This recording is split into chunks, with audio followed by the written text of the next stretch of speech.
Hi Pips! Oras na ng kainan ng aso namin na si Medi. At ngayon, naghahanda na kami ng pagkain niya.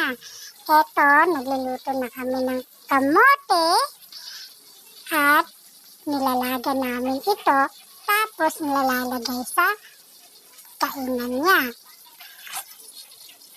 Ayan, ibubuhos din namin yung sabaw na pinaglalagaan nito. Ayan, at ito na nga, minamash na namin ito para mas madali niyang makain. Ito nga pala yung aso naming makulit na si Medi. Ganito kami maghanda ng pagkain niya. O, diba? Ang saya-saya. Ayan na mga guys. Ayan. Dudurog-durogin lang natin yung kamote para mawala na rin yung init nito. At ito nga, nilagay na namin ang kanyang dog food. Either Bingo or Top Breed Puppy po ang binibigay namin sa kanya. Ito na at ready na. Hinihintay niya na ang pagkain niya. Okay, Medi? Wait. Sit down.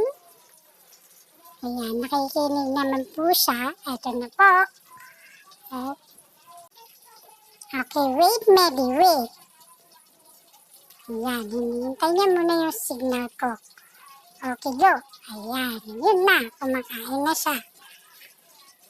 Hinahalo-halo po namin para masanay po siya na andyan lang kami sa tabi niya habang kumakain.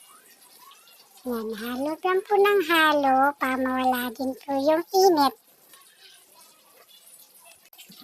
Ang bilis niya pong kumain, guys. Walang 1 minuto. Ubos na po yan. Ayan, sige. Kumain ka lang ng kumain, Medi. At nang lumaki ka pa, ay ang laki-laki mo na nga. Okay, kain, Medi. Kain.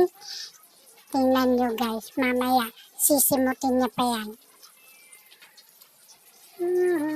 Kain, ayan na. Paubos na guys, konti na lang. Paborito niya yung kamote at kalabasa. Sa ngayon, hindi pa kami naglagay ng kalabasa. At eto na nga guys, ubos na.